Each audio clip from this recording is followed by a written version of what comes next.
Brief diversion to Pimlico in central London, we return again to the banks of the Great Stour, the county of Kent, to the very heart of Anglicanism, Canterbury. The Rotters Club is a Canterbury classic.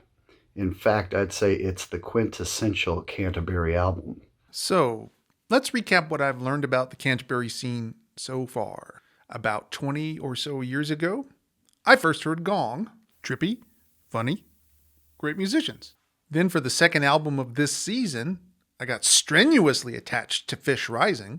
Also trippy, also funny, more new agey, seriously great musicians and top-notch performances. And just a couple weeks ago, we heard Rock Bottom. Lovely, touching, more than a bit odd.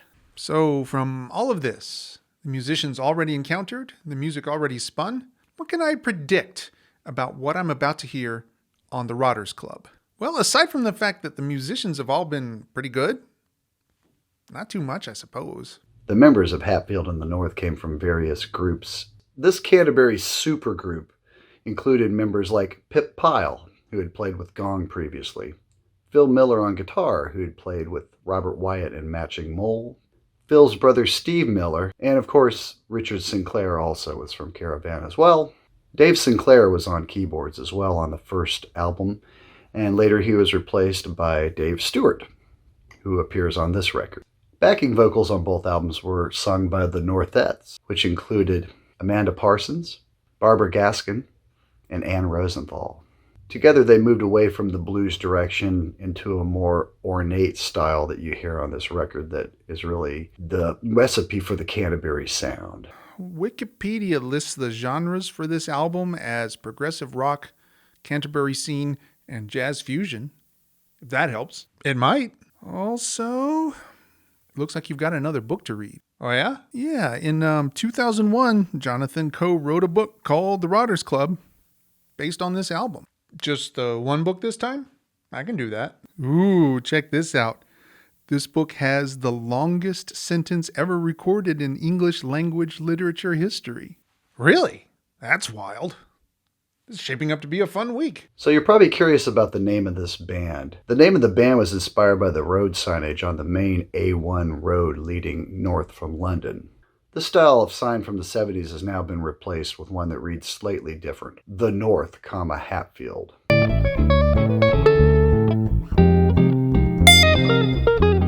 Ooh, I like this album. I knew you were going to love this record because there's just so much to enjoy on this record. It's just a feast for the ears, and it's full of surprises. It's unpredictable.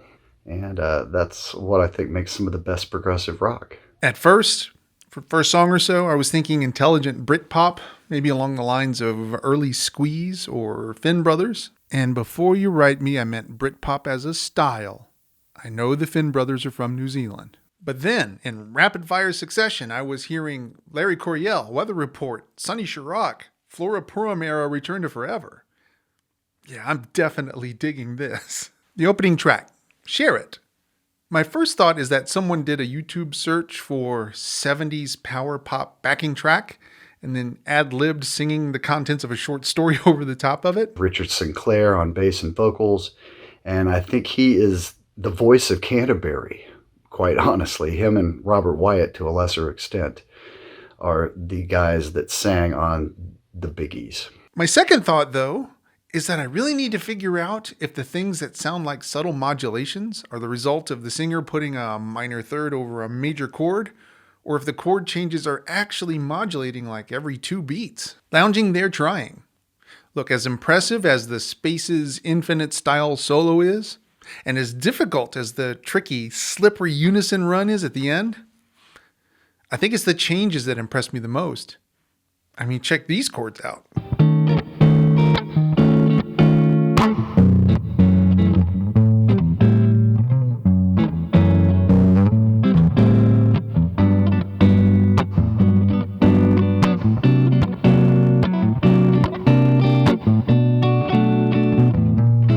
But when Hatfield in the North does it, it actually sounds musical.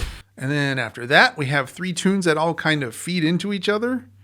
Big John Wayne sucks Psychology on the Jaw into Chaos at the Greasy Spoon into the Yes No interlude. Great song name. This little mini suite culminates in some seriously great fusion moments with fabulous improvisations from Phil Miller, Jimmy Hastings, and Dave Stewart, plus a truly evil sounding keyboard for the main melody line. Fitter Stoke Has a Bath proves that the meandering nature on the opening track was just a warm-up. Because look, after that massive up-tempo instrumental madness that had just transpired, I started thinking that Fitter Stoke Has a Bath would just end up being a mild mid-tempo songy kind of a song. But by about 30 seconds in, I began to wonder. By the end, I became convinced that they didn't stay in the same key for more than like 2 bars at a time. Underdub. This is the most Chick Corea song I've ever heard from a not Chick Corea band. This is also the one song on the album that when it was over, I immediately played it again. I just love those sharp 11 chords. Mumps. A giant 20-minute full album side kind of a suite of a song, which goes all kinds of places that I can't entirely remember or pick out just now. I do like the Monty Python references from the Oscar Wilde sketch, though. That's cool. Your Majesty is like a big jam donut with cream on the top. And the Person of Letters section towards the end. Yeah, I laughed out loud at the Greatest of Ease and I Only Have Eyes for You. Yes, indeed. This is one of those albums that makes me wonder how it is I've missed it for all these years. All the big hallmarks of Canterbury are here. The whimsical humor, both musically and lyrically. The use of odd time signatures that switch at the drop of a dime. The virtuosic musicianship. And the tones. Fender Rhodes is very popular. And of course that really skronky sounding organ. I'll say it again. This is going to be a fun week. I'm shook. Completely shook. It's no exaggeration to say that what I experienced this week has changed the way I think about this period in music history. It might take me a minute to unpack this, so let's just start with the easy stuff first. Jonathan Coe's book, The Rodders Club, was itself the inspiration for a punk band called The Rodders, based out of White Heat Club in London. Well, I listened to their first album called Pull It and Yell. It's dumb and snarky. I mean, not for me, but there's plenty of room in this world for dumb and snarky music.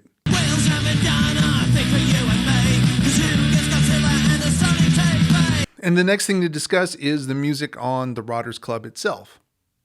The album I'm ostensibly here to discuss. My fondness for this album only continued to grow over the week. It's one of those things that gives up new and interesting things to discover the more you listen to it. Like, for example, did you catch that the Yes No interlude has a good section that's in 13/8 and broken up into really interesting phrases? The whole album, the music is clever. It's often humorous. The musicianship is stunning.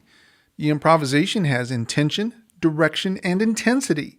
The rhythm section is dynamic and responsive, with an amazing bass tone from Richard Sinclair.